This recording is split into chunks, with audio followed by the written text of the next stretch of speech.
Hello friends, welcome back to next session on operations planning, scheduling and control. Now let's begin with our learning. In this particular session, we'll be understanding and dealing with the concept of matching supply with demand. The learning objectives. From this particular session, you will be able to understand how do we define or match the supply with the demand. Further, what are the various techniques for matching the supply along with the demand, and how do we understand the demand and is matched with the supply or not? Now let's begin with understanding the operational system and processes. In an organization, when we implement various activities or various series of activities is been undertaken, then those particular series or activities are being prepared as per the system and processes which are into existence. This particular system of activities is been organized in order to reduce the risk, that is, to mitigate the risk of loss and minimize the losses in the organization. The losses which are either predicted or unpredicted, any unforeseen circumstances, to overcome those situations, the risk of loss is needed to be minimized. And for those particular consideration, the operation system and processes are required to be into existence. For this particular concern, you have a specialized design, a structure, implementation, and accordingly necessary actions needs to be initiated for seeing that the activities are being well coordinated and completed within the specified time period. So for this particular concern, the flow of operational activities is needed to be designed, and accordingly the activities needs to be completed. And hence there is an importance of operation system and processes into existence. When all the system of activities or the processes is been well coordinated and the smooth flow of operational activities right from input of the raw material to the finished goods is been undertaken, then such system is called the operational system. In this particular operational system, initially we need to estimate what is the demand for a particular product and what supply of product is essentially required. And hence, for those particular concern, the concept of demand and concept of supply is into existence. Now, when we understand or when we come to a conclusion to understand the demand, we need to identify what is the demand for a particular product. Now let's take or understand the definition that has been given by Benham. The demand for anything at a given price is the amount of which it will be brought for a per unit at that price. So according to Benham, the demand which a product will be having for a certain period will be based on the price of the product which can be estimated or which can be decided over a period of time. So the per unit price of a certain product decides about what will be the demand for a particular product. The another definition or the meaning that has been given by G.L. Tirkety. The demand for any commodity is the amount that will be bought at any given price per unit of time. So in demand analysis, in estimating a demand for a particular product, first we need to initially identify what will be the price of the product. So based on the price per unit concern, the demand for a particular product will be estimated and then the demand can be identified. So here in this case, we need to understand that effective demand requires three components, and that is, it is based on three parameters. Number one, the desire. Number two, the means to purchase. And number three, willingness to use. So always desire should be backed by the purchasing power. Here, in this case, if I say that there is a demand for a particular product, but the product that has been there in a demand is not affordable to the consumer. The price of the product is not affordable and the customer cannot purchase it. And hence, in this particular case, there will be no demand and there will be no purchase for those products. And hence, we need to estimate, we need to identify what is the demand for a particular product, what is the price that has been associated, and whether that particular price is acceptable or affordable to the consumer or not. Now, let's understand the objectives of demand analysis. Number one, demand forecasting. So initially, we need to understand what is the forecast or what are the predictions of quantity and quality that will be demanded for a certain product. So in this case, before making the demand analysis, we need to forecast the quantity of a particular demand. That is, before actual starting of a certain production, we need to come to a conclusion about what quantity of product will be demanded and will be required by the respective consumers. So forecasting of demand is essentially important. The next concept is production planning. The production planning deals with the concept of identification and utilization of the factors of production. The various factors of production, such as land, labor, capital, enterprise, and resources, which are to be utilized, all those factors are needed to be identified, and then, based on those concerns, the production planning activity is needed to be undertaken. The production planning activity is a series or flow of activities right from the input of raw material to the completion of the finished goods, which has been ultimately sold or which has been transferred to the market for sales. The next concept for objective of demand analysis is sales forecasting. In terms of the sales forecasting, one has to analyze or make an analysis as to how the sales will be undertaken based on the demand for a particular product, whether the selling strategies will be effective or not. The product should be readily made available into the market as and when there is a demand for a certain product. And accordingly, the respective quantity of that particular product also should be made available. And hence, we need to analyze and understand the sales forecasting techniques. The next objective of demand analysis is control on business factors. The business factors which are either related to the internal environment or the external environment needs to be analyzed, and the initiatives or the measures should be undertaken to see that we have a control on those business factors. The business factors with related to finance, with related to marketing strategies, with related to the control on the market, with related to the demand and supply factors, with related to the competitors, the government policies, and so on. And hence, the control on business factors is essentially required. Inventory or stock control. Another objective of the demand analysis is to have a proper and regular flow of inventory into the organization. Whatever goods or services are available in the stores department should be quite sufficient, adequate, which is needed to be seen that there is no any disruption in the production process that is being undertaken. Whenever what quantity or quality of material for the production is being required, those quantities should be made available, and accordingly it should be satisfied to see that the production quantity or the target is being met within the time period. Short-term and long-term growth and investment. Now, this particular decision is related with the financial perspectives. So with respect to the finance, the availability of finance with respect to the short-term availability and long-term availability, that is the major composition of the working capital requirement, also is needed to be ascertained. It needs to be identified, and based on those concerns, the growth and investment strategies are needed to be designed. The economic planning. Economic planning with respect to the monetary policy, fiscal policy, international control, government policy, all those policies are needed to be taken into account, and hence the economic planning with respect to availability of resources, availability of funds, changes in the product life cycle, changes in the per capita income or the GDP of a particular economy, all those factors are impacting the demand analysis for a certain product. Now let's understand the various determinants of the market demand. The various determinants of the market demand are price of a product, the income of consumers, the taste and preferences, the advertisement, the consumer expectations, the growth of population, the weather conditions, the tax rates, availability of credit, pattern of savings, circulation of money, and lastly, the price of related goods. In the first case, in terms of determinants of market demand, the price of the product.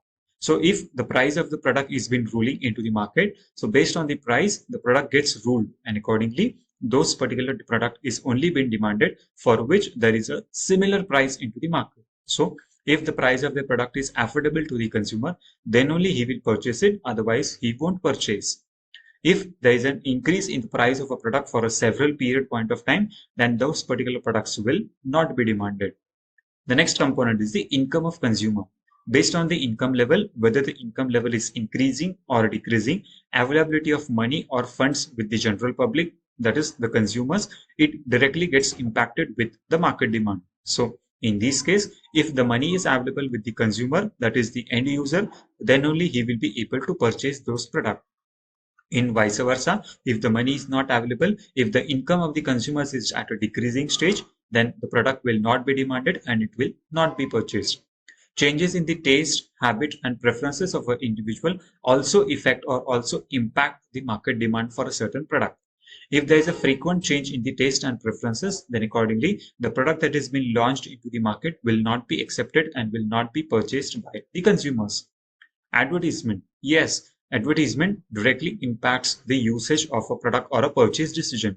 Depending on the how do you advertise a particular product, the features or the uses of the product are being explained to the consumer, the desire or the willingness is being created in the minds of the consumer, the purchase decision is directly impacted with the use of advertisement as a mode.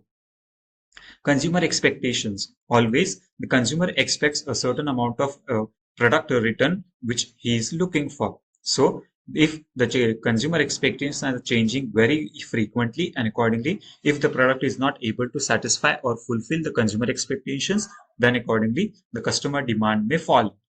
The growth of population. If there is a continuous increase in the population rate, that is the number of consumers are increasing in a rapid, and from those concerned, we need to understand what is the growth of population. So based on these particular conditions, we can come to a conclusion about how the population is growing and what are the number of goods and services that are being demanded in a particular market. The weather conditions. Changes in the weather conditions also directly impact the need and quantity of goods and services that are being demanded. So based on the changes in the weather conditions, the preferences, taste, habit, the requirement of consumer keeps on changing, and accordingly, the goods and services that or the quantity that has been demanded either fluctuates. The tax rates of the government. With the frequent changes in the tax rates by the government, the price or cost of the product keeps on increasing or keeps on decreasing. And hence, there is always change in the market demand that has been created for a certain product. Availability of credit. The amount or the money that has been available with the consumers is directly impacted with the availability of credit into the market. The credit into the market also impacts with respect to a concern of how much of money or sum will be made available to the consumers to take either a long-term purchase or the short-term purchase. The pattern of savings. With the changes in the pattern of savings of an individual, the consumption quantity decreases or either increases, and hence the pattern of savings directly impacts the determinants of the market demand. Circulation of money with respect to the monetary policy directly impacts the changes of market demand that has been there for a particular product. And lastly, the price of related goods. The price for a substitute product which is into existence, if it is in a fluctuating state, if it is not stable, then accordingly it impacts the market demand. Now let's understand what do we mean by the law of demand. Law of demand shows a certain concern in which there is an inverse relationship between the quantity demanded and changes in the price. So, according to Professor Marshall, the amount or quantity demanded increases with the fall in price and diminishes with the rise in price, and other things remaining the constant. So here, in this case, one has to understand that there is a direct relationship between the quantity demanded and the changes in price. So, with respect to the quantity demanded, the quantity demanded always increases whenever there is a fall in the price of a certain product, and the quantity of a certain product decreases only whenever there is an increase or decrease in the price of a certain product, and hence there is an inverse relationship. Now let's understand this demand analysis with the help of a demand curve. In the left hand side, you can see a table in which the price of the product is at a decreasing stage, that is from rupees 50 to 40 to 30 to 10 and lastly to 10 rupees. The quantity demanded in a particular sum with respect to the units is 2, 4, 6, 8 and 10, and hence we can understand with respect to the demand curve when it has been drawn on x-axis and y-axis, wherein on x-axis you have the quantity demanded and on y-axis you have the price of a certain product. So here in this case we can see that at the price of rupees 50, the quantity demanded is 2. Whereas if the price decreases to rupees 40, the quantity demanded becomes 4. If the price reduces to again 30, the quantity demanded is 6. If the price again reduces to 10, the quantity demanded is 8. And lastly, when the price is been reduced to 10 rupees, the quantity demanded is also 10 units. And hence, there is an inverse relationship between the quantity demanded and the price of a certain product. And hence, we have to understand that demand curve is always a downward sloping curve. Now, what are the various exceptions to the law of demand? Number one, the product price. The product price is an exception to the law of demand, wherein if the product is of a basic essential necessity, that is the food, clothing, shelter, and so on, then accordingly there is no impact of price on the particular product. Whether the price increases or whether the price decreases, there is no impact on changes in the product price or changes on the product demand. Price of the related goods. So if there is a change in the price of the related goods, then accordingly the product price does not get impacted with respect to either increase or decrease in the price level or the quantity demanded. Being the product of the necessity of life, that is the basic essential commodity, then hence it does not impact the product to the law of demand, and hence law of demand is not applicable to the basic necessity goods.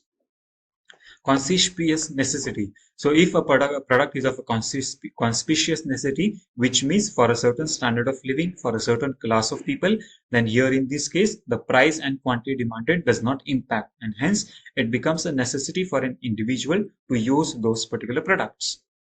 Future expectations of the price rises. If the consumer expects that the price of the product may increase in near future, then accordingly his expectations may either increase, and accordingly the quantity demanded increases, whether there is a fall in price or whether there is an increase in price.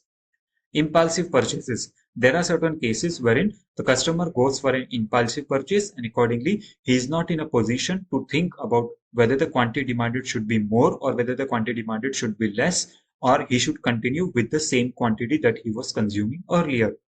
Ignorance effect. The effect of ignorance either by the consumer or by the people or by the general public or by the manufacturer, wholesaler, distributors is having a direct impact on the demand for a certain goods and services. And lastly, demand for outdated goods. So if the goods are of an outdated nature, so here in this case, the outdated goods are not in a demand, and hence the price is also not a major factor for those particular concerns. Now let's understand with the second perspective of law of supply. The supply of goods is the quantity offered for a sale in a given market at a given time at various different prices. So according to the Thomas, it deals with what is the quantity offered for a sale for a particular product at different prices. So as the price of a product changes, so accordingly the supply of the commodity also changes, or it also differs. Now let's look at the various determinants of supply.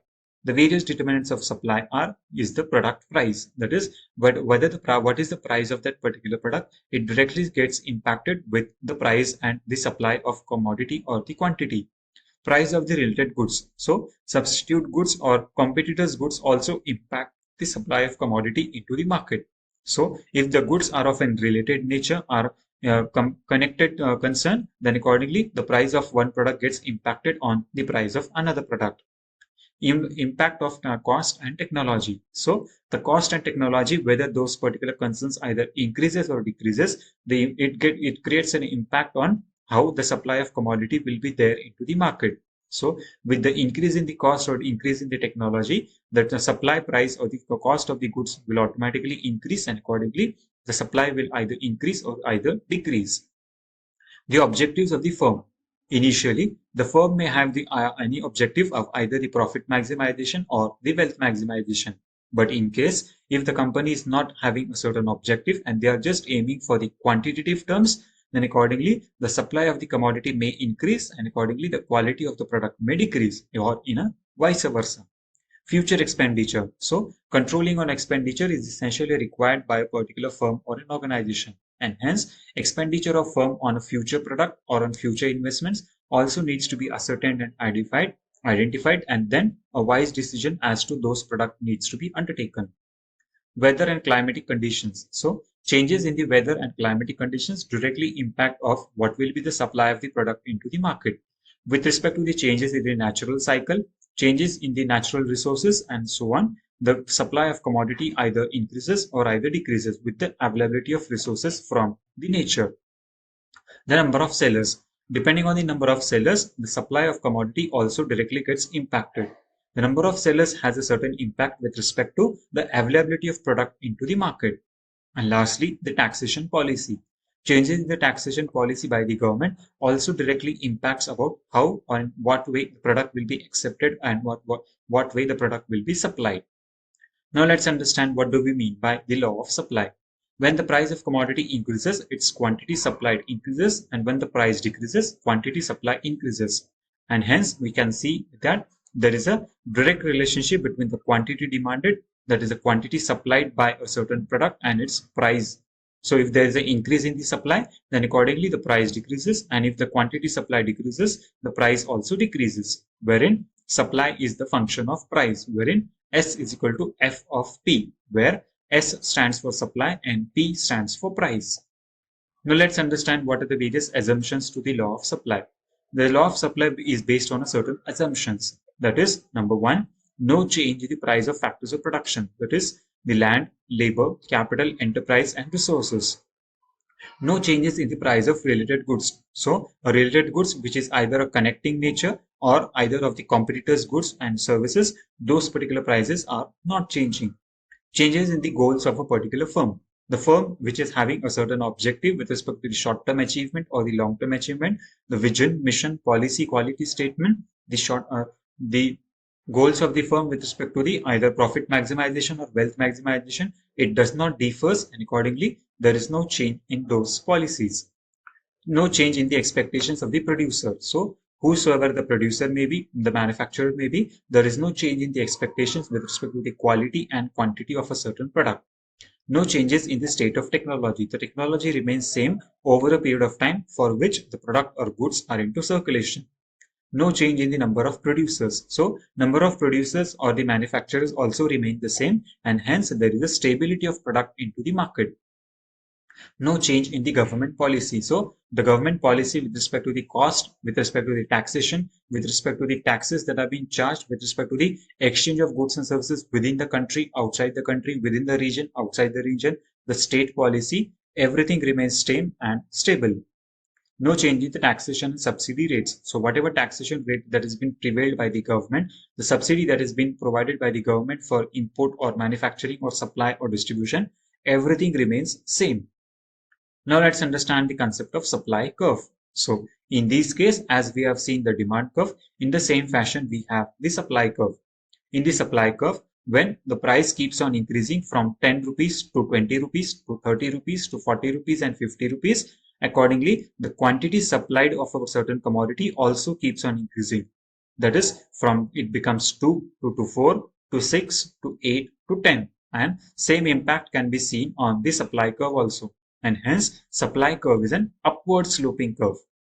Now let's understand what are the various exceptions to the law of supply. The future expectations of the prices. So if a consumer expects to rise a price of a certain product in a near future, then accordingly the supply may decrease or it may get controlled. Increase in the agricultural goods. Agricultural goods which are required on a daily basis or on a very frequent note are of a certain concern wherein this law of supply is not being applied or is not made applicable. Perishable goods of a certain preference. So certain goods of a certain preferential nature, that is milk, butter, and so on. So for those particular concern, the law of supply is not applicable because they are of a daily essential needs or requirement.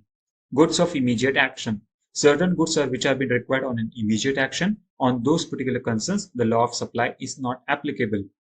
Disposable of the old stock. So when the stock of the old commodity or old goods is needed to be identified or been removed from the market, so for those particular concerns, the law of supply does not apply because there is no control on the quality and quantity of a certain product.